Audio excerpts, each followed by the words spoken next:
Welcome to the Coface Economic webinar. The title of this webinar is From Monetary Pivot to Fiscal Turnaround. We are delighted to have you join us today as we dive into one of the most pressing topics in global economics, how the transition from monetary to fiscal policies is reshaping the economic landscape. This is a unique opportunity to stay ahead of the latest economic trends and gain insight from our economists. We are glad to host Bruno, the Moura Fernandes, Head of Macroeconomic Research, Laurine Pividal, Economic Southern Europe, Seltem Iyigün, Senior Economist of Middle East and Turkey, and Aroni Chaudhuri, Economist of Africa. During this section, we will examine the global shift from monetary policy and its broader fiscal implication, offering also insight from the latest barometer that it was issued some days ago. As always, our objectives is to equip you with knowledge and tool to better understand what can affect the risk management and the credit industry. We encourage you to ask questions, to engage our panel and take full advantage of this session. You will receive the recording, the presentation at the end of the session. So let's start it. Bruno, the floor is yours. Thank you.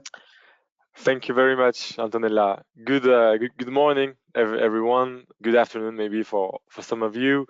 Well, what to expect for 2025? Because of course, 2024 is almost over, and now what is of our interest is 2025. Well, let's start with good news. You will see that not everything is good news, but we have some good news.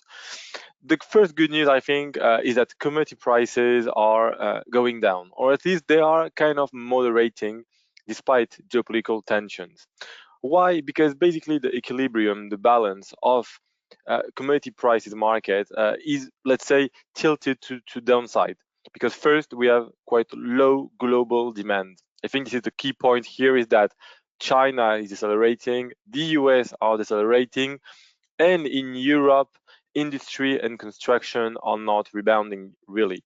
So it means that we have low demand for many of the commodity prices, and especially for energy. So it explains also why, for the moment, energy prices have remained around, let's say, for the oil around 70, 75, 80 dollars per barrel, and in terms of gas around 35 to 40, because again, low demand, and also because the production is increasing quite a lot, because, for instance, in Europe now, we have much more imports from the US, from Qatar, and in terms of oil, all the non-OPEC countries like the US, Canada, Brazil, or even Senegal have increased also their production. So low demand, quite high supply, with spare capacities in terms of production from the OPEC and mostly from Saudi Arabia.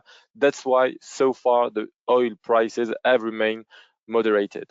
In our central scenario, oil prices should remain around $75 in 2025. And gas prices should remain also around this level, maybe a bit lower, as more capacities will come into force next year.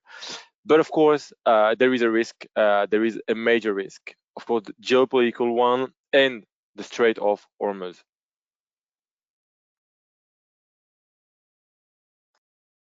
Well, thank you, Bruno. I'll just, hi everyone again, and I'll just say a few words about the importance of the Strait of Hormuz.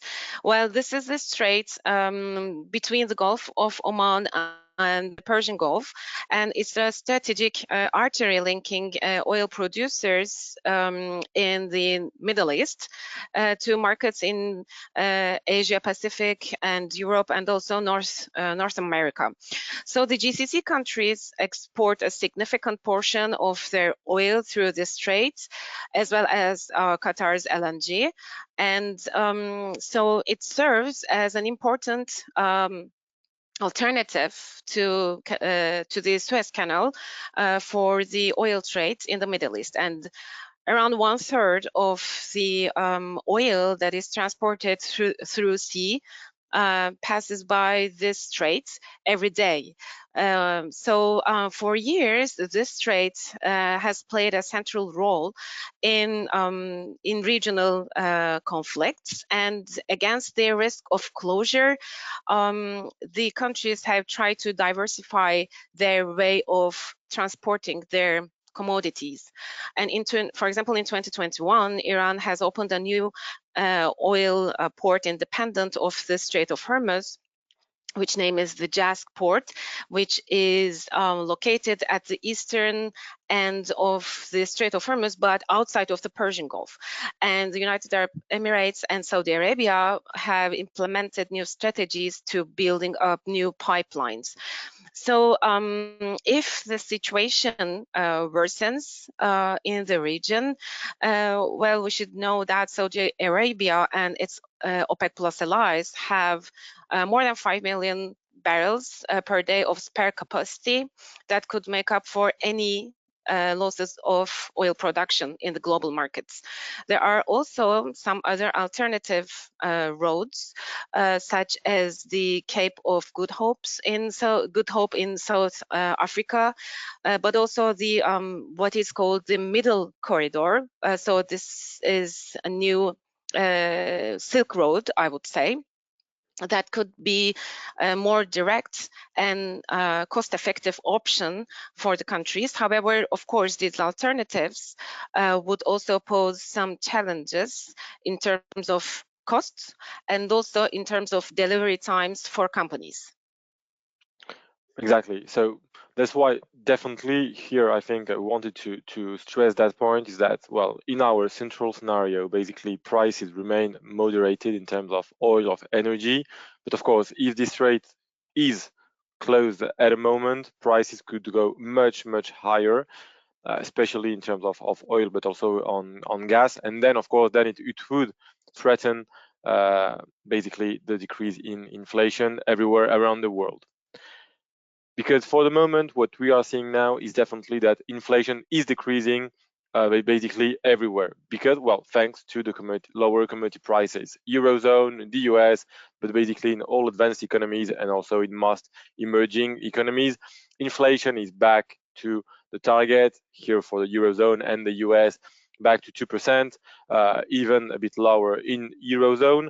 And so it allows basically central banks, almost all of them, to decrease and to cut interest rates. The ECB has already done it 3 times, in the US once, but a bigger cut. And basically almost everyone has started to cut interest rates. And well, again, always we have this caveat around like the closure of the Strait of Hormuz or any geopolitical tension that could spark an increase in commodity prices. But if not, definitely the trend and the central scenario is that central banks will be able to cut rates every maybe 2 or 3 months, and then in the Eurozone we should be able to be around 2% by late 2025 or even earlier, while in the US we should reach 3% at the end of 2025. But of course, here I think what we want to say is that, of course, inflation is decreasing everywhere. But let's say that there are 2 different reasons, let's say in the US and in Europe in general. Because in the US, let's say it's a good disinflation. Why? Because basically it's because unit labor costs are also decelerating a lot. Basically, disinflation is here thanks to the easing in market tensions, labor market tensions. So basically, wages are decelerating there. Productivity is quite high, mostly thanks to the arrival of many immigration in 2023 and 2024, 3 million migrants both years, each year. And so then there basically is just that there is less pressure on costs on companies to increase prices, and so basically inflation is decelerating. While in the Eurozone and also well in the UK, for instance, for the moment, the unit labor costs remain very high, as you can see, around 4%, 5%, still increase. And so, of course, if you still have 5% of increasing costs for companies, and at the same time, inflation, so prices increasing only 2%, it means that margins are decreasing. You can see that the profit share of non-financial companies has increased. It's true in 2022, 2023, in some countries in Europe, but since then it has decreased everywhere. Over the last year, as you can see, it has decreased from 1, 2, or 4 percentage points in every country. So it means that basically now it shows that some companies could show some weakness because they do not manage to pass higher costs into prices anymore because of lack of demand. And why? Because it's what you see here. First, we have to say that the chart I've just shown you around basically the decrease in margins is mostly now in manufacturing sector. Because here I show you so the PMI index, so basically the purchasing managers index, confidence indicator. When we are above 50, it means that they are seeing basically an increase in activity expansion. When we are below 50, it means that there is a contraction in activity. First, construction sector is still very low, and we do not see a rebound yet in construction sector in the Eurozone.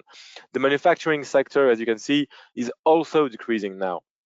Basically, there was an uptick, a small rebound in early 2024, but now it's over. We know since the beginning of the summer that there will be no rebound yet, at least imminent rebound in the European industry. But as at the global level, also, we see definitely that manufacturing industry is not doing well, but of course, it's doing even worse in the Eurozone. And so that's why also because of this low demand, their margins are decreasing because again they cannot raise prices anymore. So the hope for the Eurozone is services or are services, because basically wages are increasing faster than inflation, so increase in real wages, so more purchasing power for households that are supposed to consume more and on services. But what you can see is that it is also decelerating because we are getting closer to 50. And why? Well, because for the moment, let's say so far, households do not have confidence basically to spend. So what they are doing is saving even more than before the pandemic. So that's why here we have an issue, because even though you give them more purchasing power, they are not spending it. Even less in France or in Germany, where, as you can see, it's much higher than before the pandemic. And definitely, let's say that the fiscal uncertainty, political uncertainty in France, in Germany, but again, I won't spoil what Laurine will say on Spain and Italy. But again, we can have some doubts, at least in Germany and France, about the fact that households will change their behavior and will spend again next year. It's a major doubt around the rebound of Germany and around the activity in Spain and the Eurozone. How will households behave really in 2025? Again, I think there is a huge question mark on that. Because also here we have to mention, as we say in the title of this webinar, that of course the good news is monetary easing. It's there, and again, if there is not like, let's say, escalation in Iran, between Iran and Israel, we should have cuts in interest rates. But then on the fiscal front, the thing will be much harder in the Eurozone, because we know that basically everyone has more debt than before the pandemic. And well, countries like France and Italy will have to cut expenses, also to increase some revenues, to increase taxes. Basically, they will have to cut their primary deficit. Even more in France, where the situation, as you can see, with this no policy change scenario is critical. So that's why also, of course, in France, the new government basically will try to make some budget and for 2025 with huge cuts around 1% of GDP or even more. And so of course then it means that we won't not have support from fiscal policy anymore. And let's say that fiscal policy will be more restrictive in 2025, but also in the coming years, mostly in France, also a bit in Italy. And as Germany will not spend more because there is definitely no consensus there to delete the debt brake. Well, for the moment, we cannot expect any fiscal support from Germany. So it's true, monetary policy will ease, will help, will support activity in 2025. But on the other hand, the fiscal policy will definitely offset this positive impact by cutting activity, or at least not supporting activity anymore in 2025 and over the next years. So in this scenario, as you can see, our global scenario is the one of, let's say, stabilization in global GDP growth, 2.6%, still okay, let's say, but below the potential. Again, the potential is around 3%. So we will be for 3 years below the potential. And here I think there are two different trends. Deceleration from the US, because basically we can see there, let's say, a soft landing, basically easing in labor market, easing in consumption, but something very gradual, still quite solid expansion in the US. China also decelerating. Why? Because definitely their consumption is not back. Consumers do not have confidence yet. So basically they do not spend on big ticket products, on goods. They only go basically to restaurants, to services, but they do not spend that much. And still the real estate crisis. So basically for the moment, we do not see a rebound in China, even though there could be some stimulus to come in China. Again, they are talking a lot about this fiscal stimulus to come. For the moment, the monetary measures that were taken by Chinese authorities, we think it should be limited. But again, the fiscal stimulus could come, we'll see, but for the moment, no confidence from Chinese consumers. And so definitely, while you still have this real estate crisis, it will be hard to really accelerate activity in China. And then, well, we should have rebound in Europe. Again, the rebound will be mostly in Germany. Again, with this doubt, this uncertainty on how the consumer will behave. And also, well, in the rest of the world, basically, some emerging countries can do pretty well, like in South and Southeast Asia. And also, but Seltem will mention it in the Middle East. In terms of insolvencies, well, basically, they are still rising everywhere. You know this chart, we compare every month with the same month in 2019, let's say, because it was the last normal year. And you can see that basically everywhere we are above 2019 levels. So before, let's say, pre-pandemic levels. And now, let's say, we think that it's kind of stabilizing in France, in the UK at quite a high level. And it's definitely increasing and even accelerating in Germany. For instance, we are waiting for the figures in the US, but in general, of course, margins are decreasing, demand is quite low. So even though commodity prices are decreasing or at least moderating, and also monetary policy will help, monetary policy will only help, let's say, in 2025, in 2026. So for the moment, challenging environment for companies. So that's why business insolvencies are expected to remain quite high over the next, over the next year, and maybe to start decreasing, if it starts decreasing in late 2025 at the earliest, or if not in 2026. In this context, our country risk assessment map, a new one, a new design. Basically here, only, let's say, few changes, let's say. Only four upgrades basically for all countries that are doing pretty well with tourism and with, let's say, good or at least improving business environment. So Cyprus, Albania, Costa Rica, and Rwanda. And only one downgrade, Israel, for quite obvious reasons, because the conflict is still going on, but Seltem will say a few words on that. But for the moment, let's say not that many changes. Maybe in February we could have more. And in terms of sector risk assessment, also, let's say we have, of course, more changes, 12 upgrades, only 5 downgrades, but not, let's say, major global trends. You can see many different sectors in different countries. Maybe we could say that in general, agri-food in Asia is doing a bit better because El Nino is pretty over, so the weather conditions are improving a bit there, or at least less affecting the agri-food sector.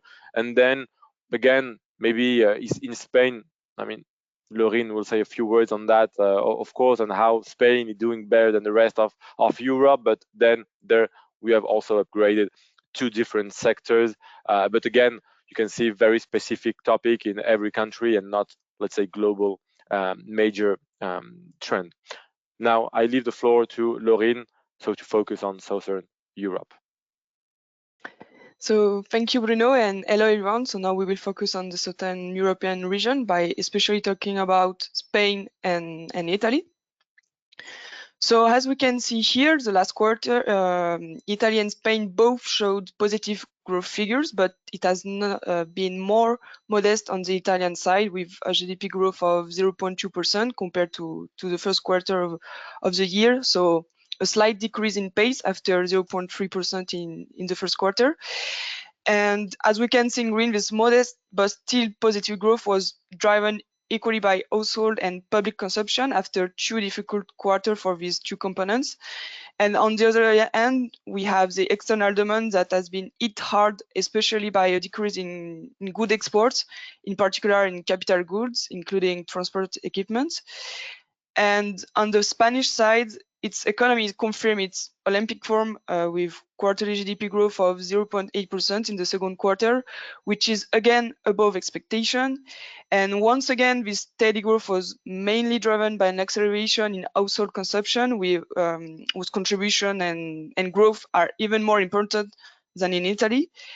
And even if they grew at a slower pace, investment, external demand, and public consumption continue to have a positive contribution.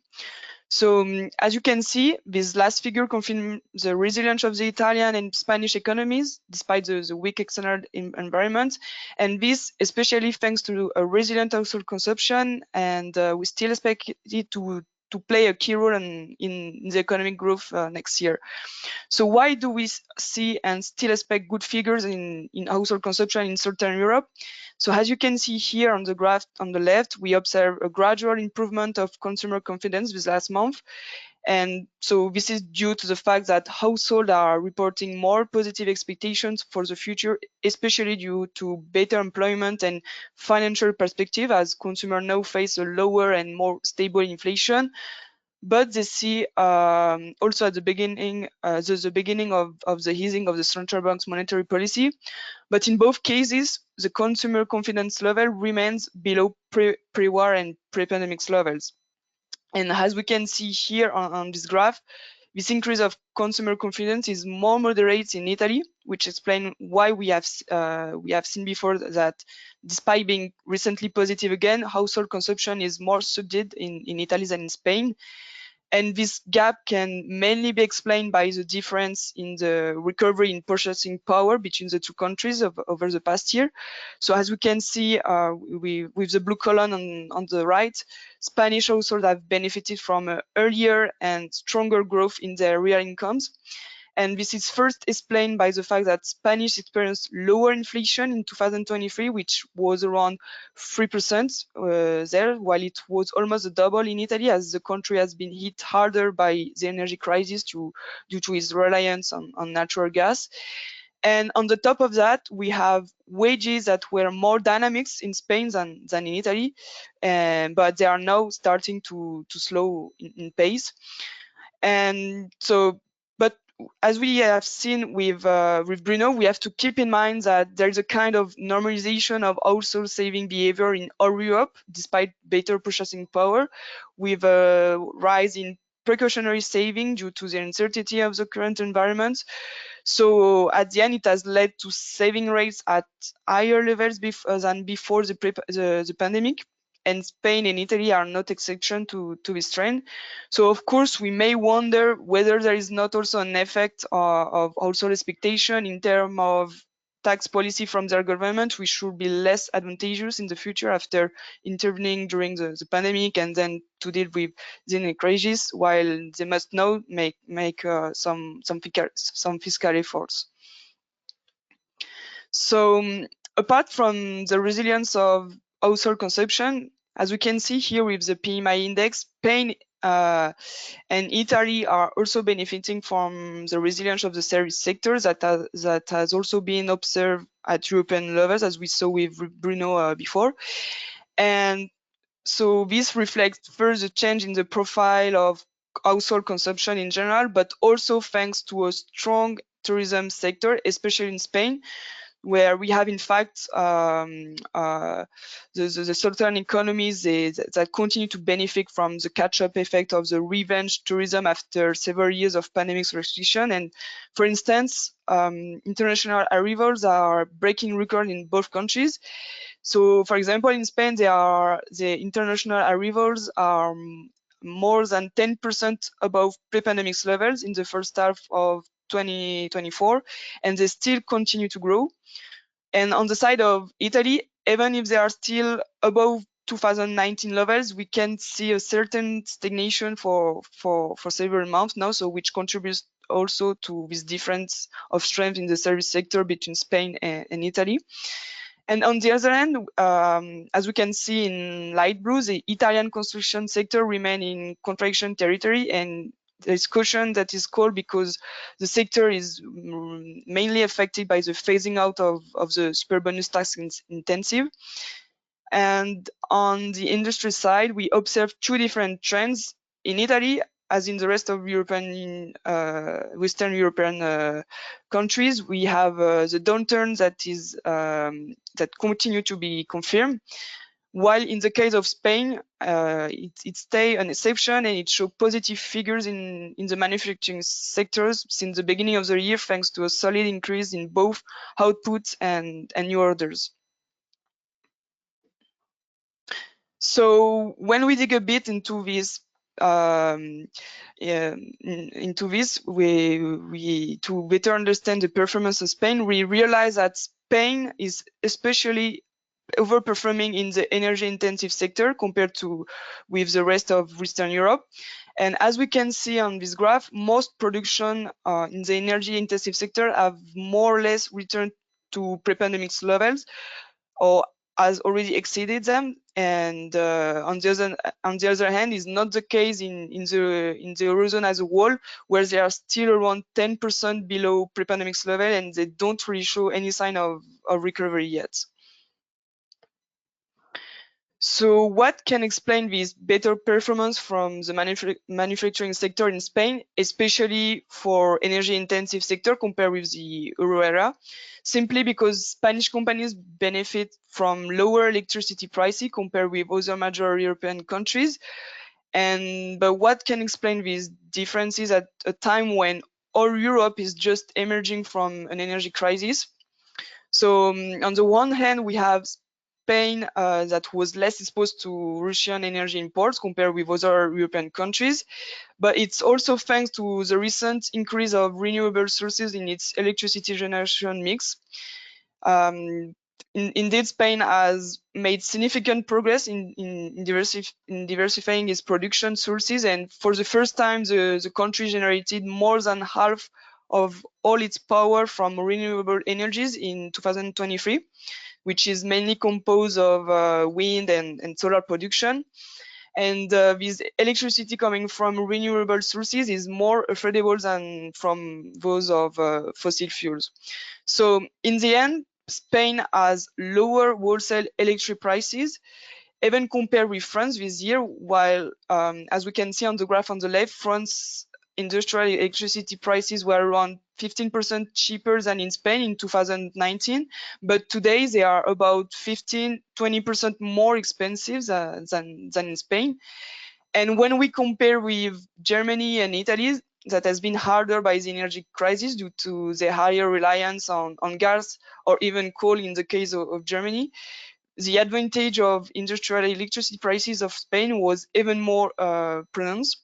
So, for example, in 2019, German and Italian industrial electricity prices were on average 30% higher than in Spain. And today it's more around 20% for Germany and 50% for Italy, which represents then a good advantage for Spanish companies in comparison with other European countries.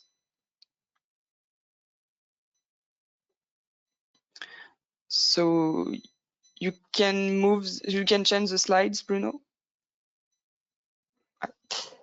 So regarding insolvencies, until now, Italy has been the exception, with insolvency levels still below pre-pandemic level in contrast to the rest of the world.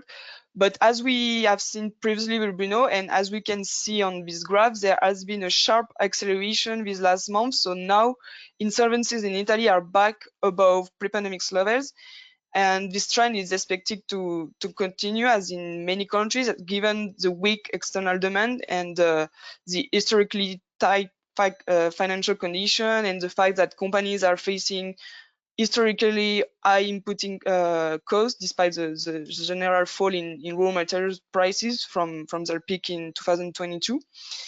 And when we look by sector, there are some disparities with the hospitality and agriculture sector in particular, which are way above pre-pandemic levels.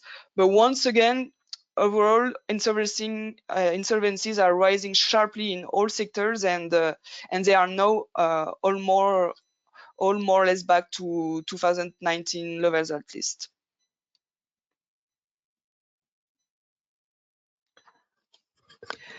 So on the Spanish side, insolvencies had already exceeded pre-pandemic levels in 2023, and they accelerated at the start of this year.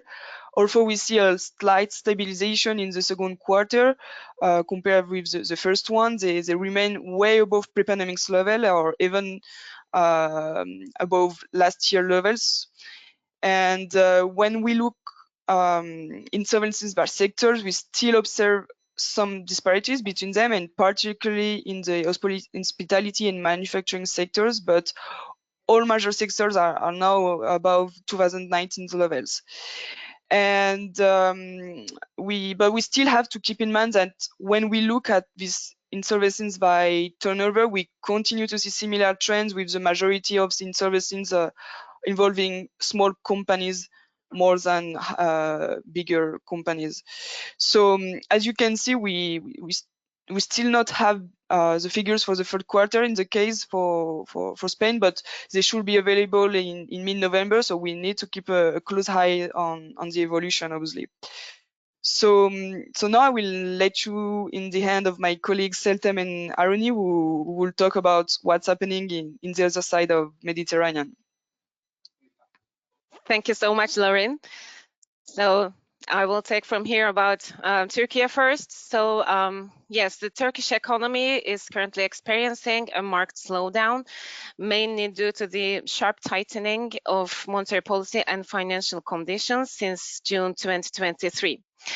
And in particular, we see the manufacturing sector has started to suffer from very high interest rates, which make financing very expensive, and it started to weigh on demand.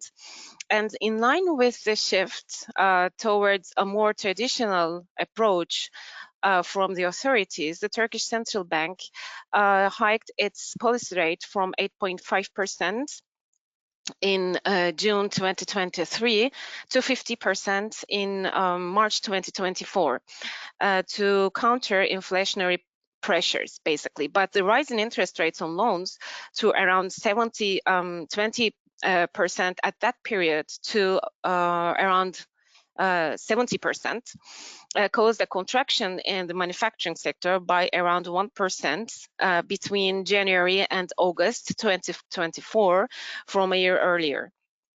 So since the start of 2024, services sector grew by 3%, and trade sector by 3% as well. And after a decline in the second quarter, it seems that trade sales volume has also recovered, has started to recover actually during the third quarter. This means that this year and in the first half 2025, growth will be mostly driven by services and trade sectors. So we expect Turkey to grow by 3% this year and 4% next year. So if we can move on, please. Okay, so the coming to the inflation front, well, in the first place, we see that with the implementation of this more traditional economic approach, annual increase in loan growth has decelerated to around 30% as of October 2024, which helps the disinflation process and the narrowing the current account deficit. But because there is not a significant and continuous decline in the monthly inflation trend, as said by the so this is a cliche expression by the central bank. We don't expect the central bank to deliver a rate cut until early 2025. So even if the central bank does deliver a rate cut, we expect it to be on in a very limited amount, and we expect the tighter financial conditions to remain in place. So we expect the disinflation process to be more gradual than the central bank's forecast due to the food price volatility and inertia in the services sector prices, backward pricing, and the problems in the anchoring of inflation expectations and minimum wage hike in early 2025. And we expect the end year annual inflation to stand at 43% for this year. So standing above the central bank forecast of 38%, and at 27% next year, which is again will remain far above the central bank forecast of 14%. If we can move on, please. Yes, thanks. When we look, yes, so this is the United Arab Emirates and Saudi Arabia. So when we look to this PMI data, which is a leading indicator of production, so in October, we see a divergence in the non-oil sectors of the United Arab Emirates and Saudi Arabia. So the United Arab Emirates PMI index fell to around 54 in October, despite remaining above the 50 level, which that separates contraction from expansion. The index reached its second lowest point in 3 years. So this loss of momentum is mostly due to slower sales and competition also, but export sales continue to sustain new businesses levels for the companies. In Saudi Arabia, the PMI was around, again, a 56 level, which is the highest level in 4 months. So this acceleration is driven by an increase in new orders and strong domestic demand. So we expect for these two countries, the GDP to recover, continue to increase next year. So for this year, our GDP forecast for the United Arab Emirates stand at 3.4%, and for Saudi Arabia, it is at 5%. But for next year, we expect it for next year we expect it to reach 5%, and for this year, Saudi Arabia growth is expected to remain at 0.5%. So basically, if we can move on to the next slide, please. Okay, basically, this recovery in growth performances will be led by the easier monetary policy, and which will in turn sustain demand conditions. So, the GCC currencies are pegged to the US dollar. So after the Central Bank of the United States has delivered a larger than expected rate cut of 50 basis points in early September, the GCC's central banks followed the footsteps of the Federal Reserve. So Kuwait Central Bank made cut its rate by 25 basis points, Qatar Central Bank by 55 basis points, and the rest by 50 basis points. So we can consider that depending on the momentum, on the amount of the rate cut delivered by the Federal Reserve, the central banks of the region can deliver another 100 basis points of rate cuts, again, depending on the US Fed until the end of 2024. So this will, as I said, this will support the credit demand, and this will support the demand conditions in the non-oil sectors and reduce the debt servicing costs. And coming to the oil production, coming to the oil production, this has a close link with the GDP growth performances, despite the diversification efforts across the region.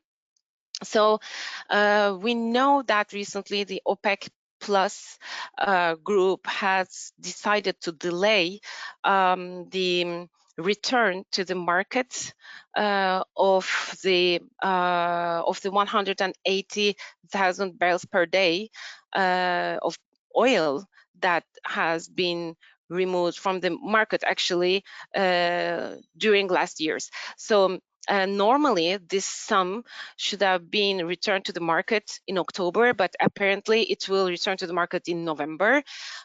So that's why actually this will be a factor that will be a concern for the production, for the GDP growth performances.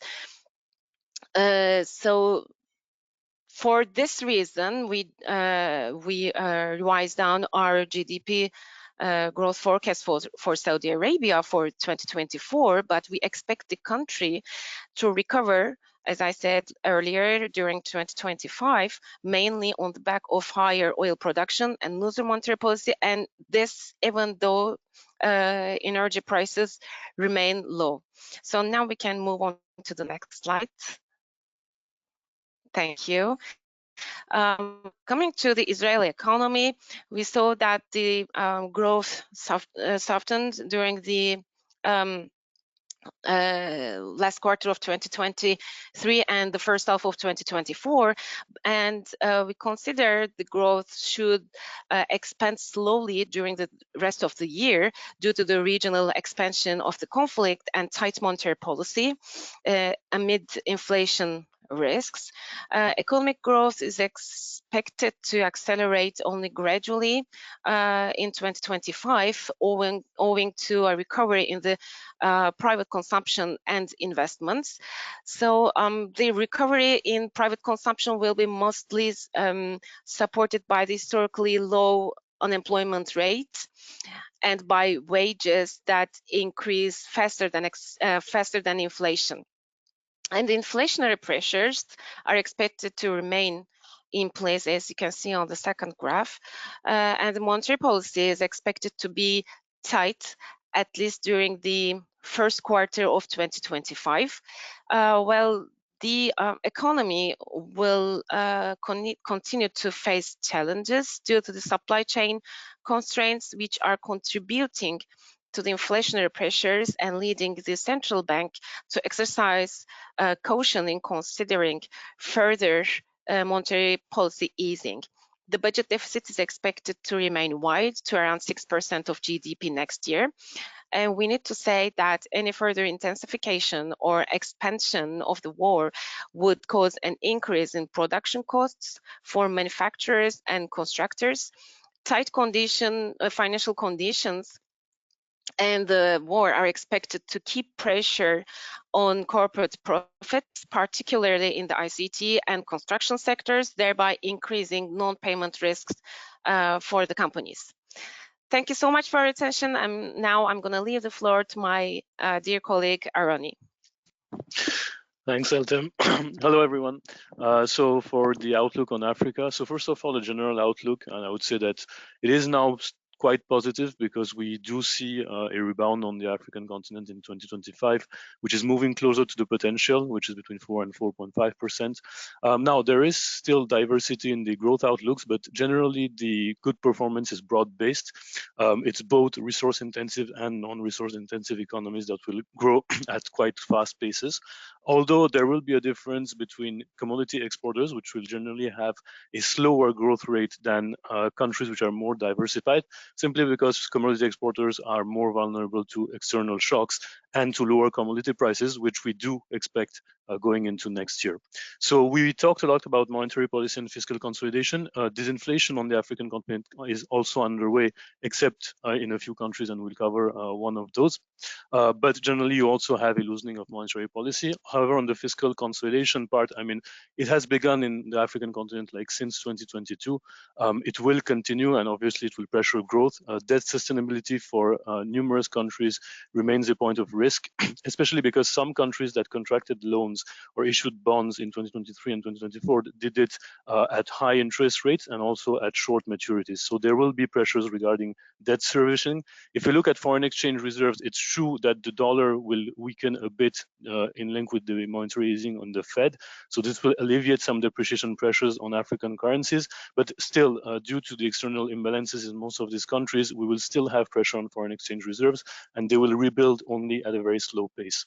The main risk to the outlook for most African economies remains political risks, and this is more so the case in West Africa, East Africa, and in countries where we have elections that are scheduled in 2025, and obviously climate risks. So it is true that La Nina should bring a slightly wetter climate on the African continent with better rainfall, which is generally positive for agriculture. But the extreme manifestations of La Nina, which is flooding, could also be of concern, especially in West Africa, where it is becoming kind of a recurring problem. So these are the main risks to the outlook. So moving on, I'll focus on a couple of economies, and I think it's important to start with the one where we have quite brighter prospects relative to last year, which is South Africa. So South Africa right now is exiting the energy crisis, although the logistical constraints because of the problems on the infrastructure and transport networks are still there.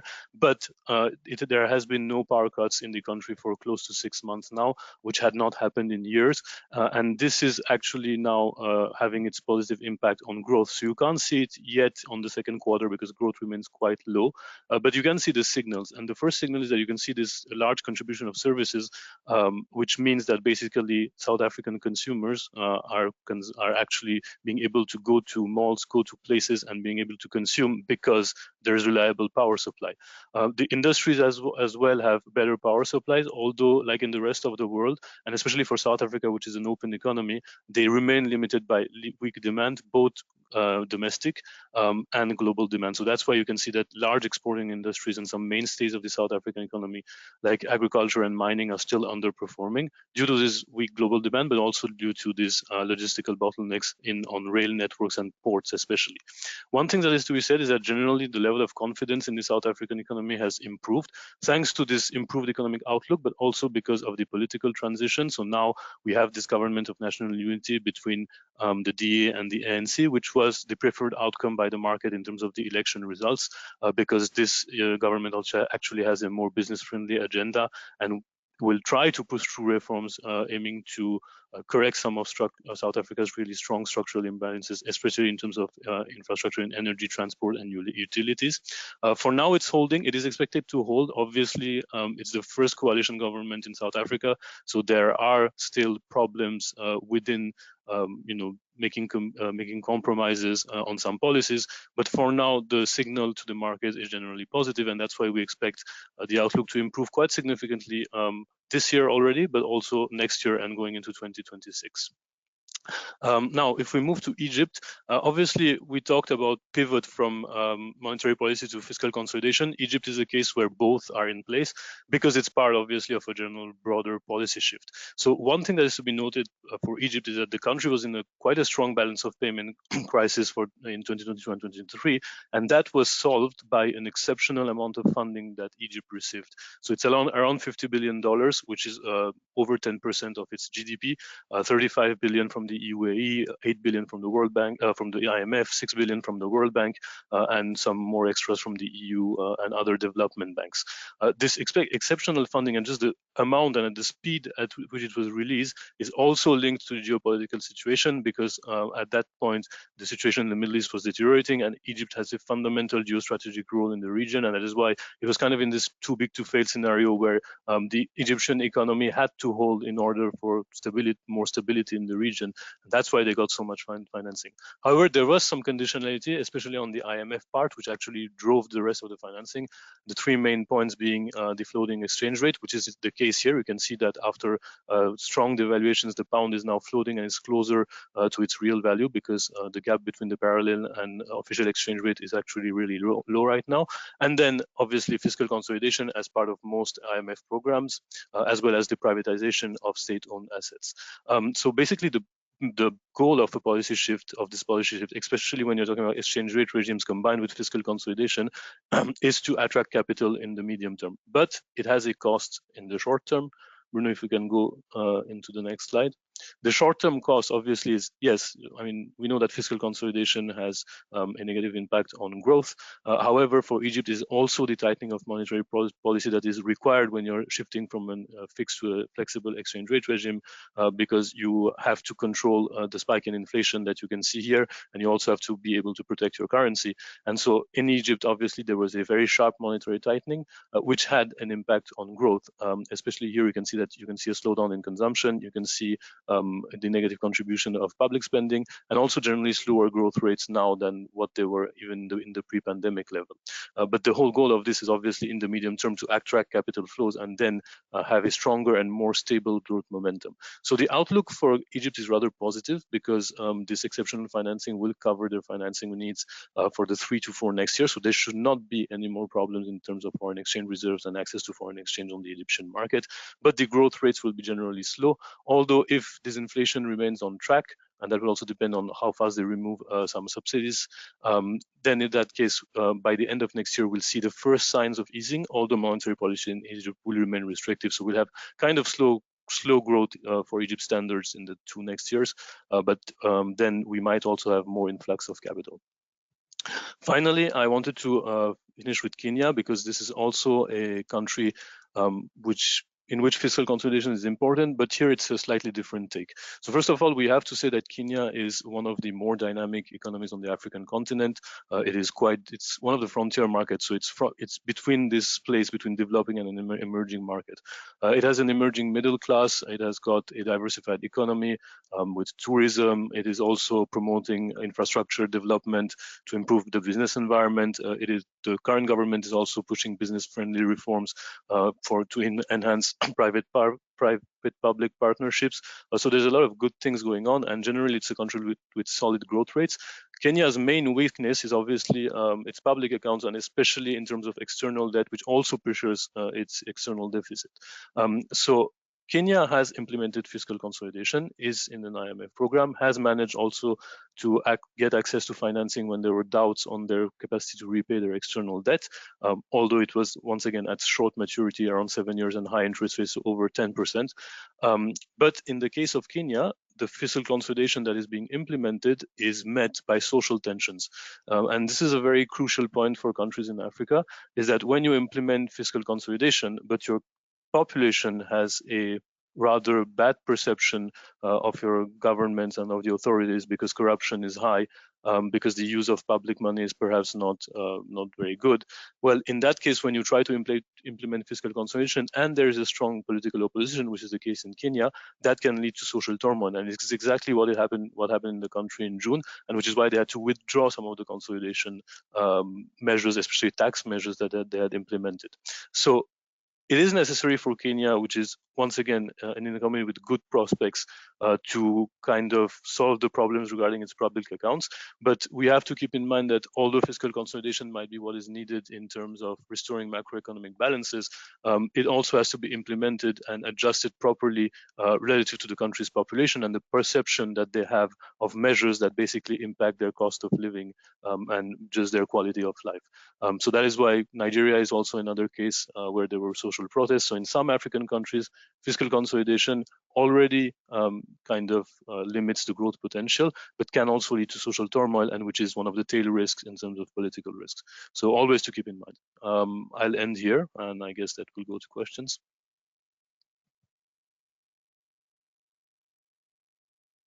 Thank you very much for the valuable content you share with us. There are many contents that our guests can find in the presentation, the recorded version we are going to send.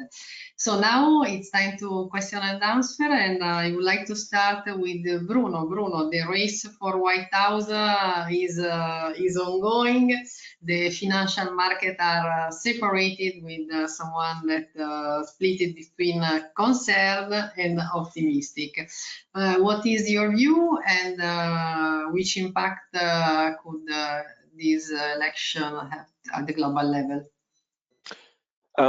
Well, I would say that, of course, I think the election is very uncertain. The outcome is really hard to predict. It's 50-50. I think really hard again.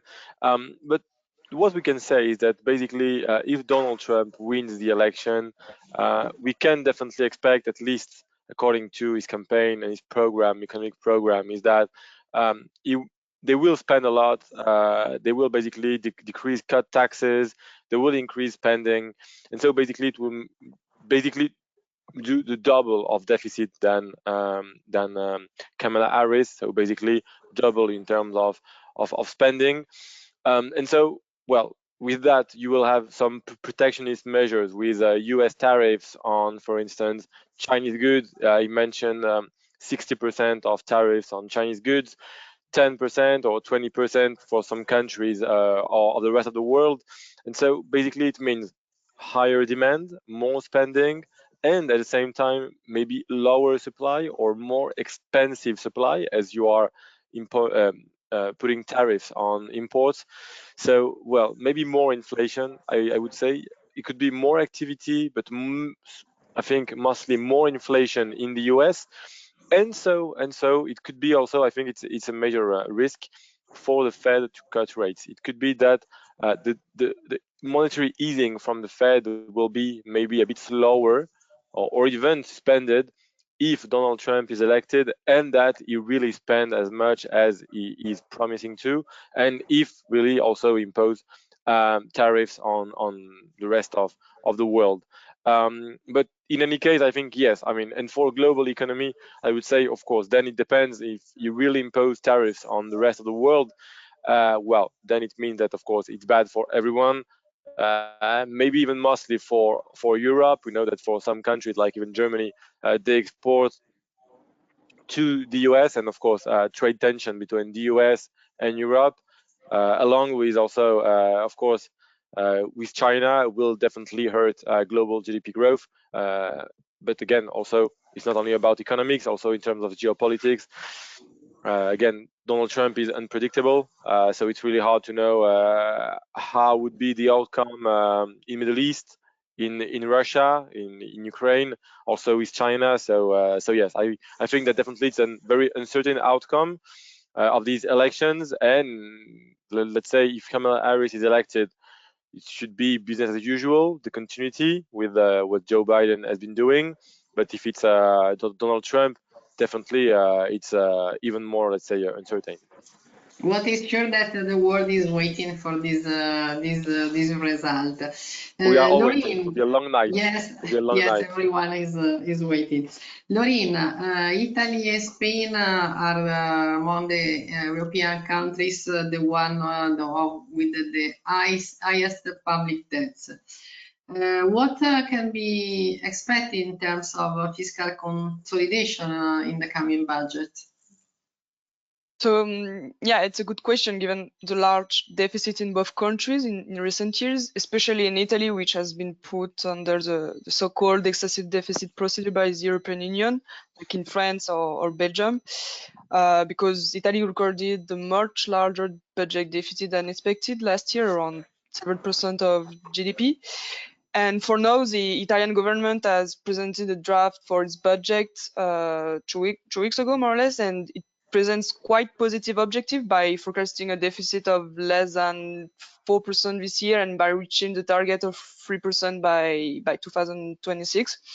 However, even if the Italian plan's fiscal targets are clear, we cannot yet really say so about the resources from its measures, because it is for now presenting a budget around 30 billion euro for next year and expect mostly financing it through tax credit for domestic banks and insurance companies, cuts in public administration, and also the continuation of the phasing out of the super bonus that still weighs a lot on public budgets. But at the same time, they still want to maintain cuts, tax income, and in social contribution for low and medium salaries, which should cost around 15 billion euros. So we must keep an eye on the detailed figures that should be provided when the project will be presented and voted in the assembly. And on the side of Spain, even if it has not been subject of an excessive deficit procedure like in Italy, because there in Spain they plan to achieve 3% of deficit from this year.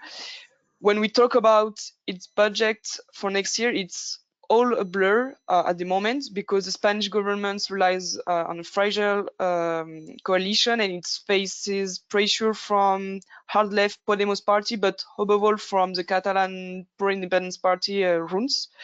So for the time being, they are still in negotiation, but it is important to note that there is a risk that the government won't be able to pass a budget for 2025, and that it will extend the previous one, while it has already been forced to extend the budget of 2023 for this year for the same reason. Thank you very much. We keep having eyes on it. And regarding Turkey, Seltem, the economy is slowing down. We want to have the view of the risk, the key risk for the companies in the period to come, in an environment where we have high rate interest. Yeah. What is your view? Okay.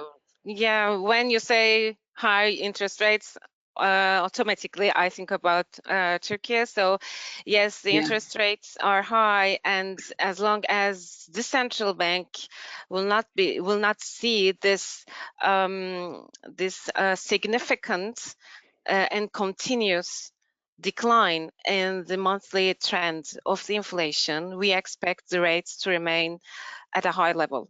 So this is the central bank's own expression, and for now we are quite above on a monthly basis. We are quite above what the central bank would like to see the inflation rate. So despite this new market expectation of earlier rate cut, like in November or in December, because of this contraction in manufacturing sector, we don't see that really inflation conditions are supporting this potential early rate cut. So we expect it to happen towards more February or March of next year.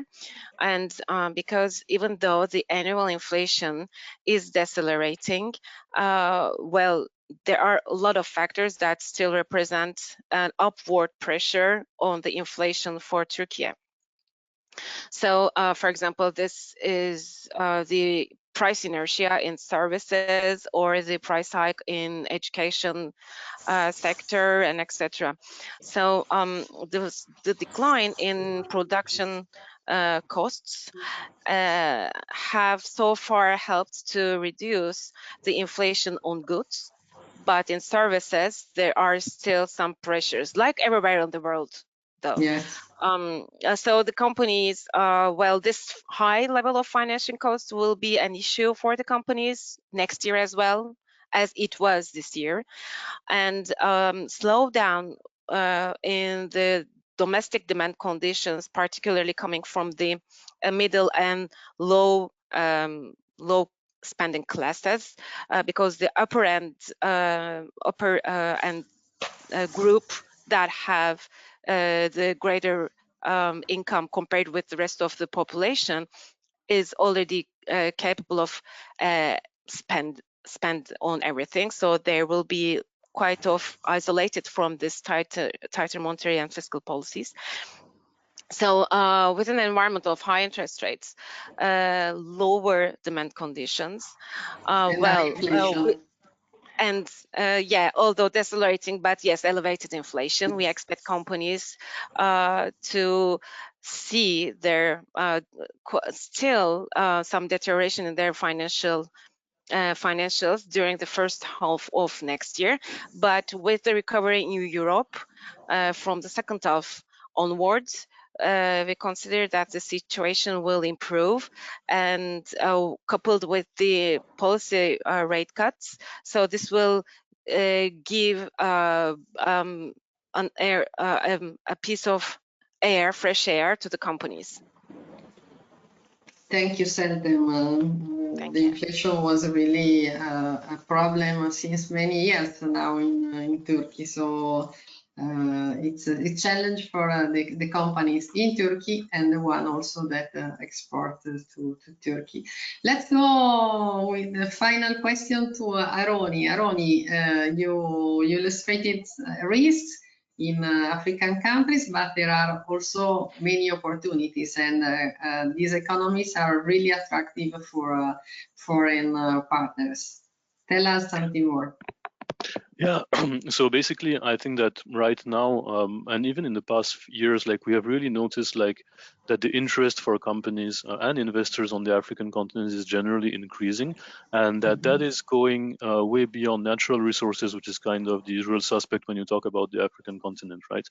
And that is, there are many reasons behind it, but there are three main reasons. The first reason being that, I mean, demand in Africa is just ever growing. I mean, it's going to become a center of global demand in a couple of decades, just because of the demographics, but also because generally the growth rates still support a growth in GDP per capita, although it's very uneven and it's different between countries. But you have very strong demand, you have strong consumer demand, especially like in the markets that are more mature or that are maturing right now with the emergence of a middle class, and in the upper middle class, you have a lot of prospects for consumer goods, but also everything that is around it, digital solutions, banking.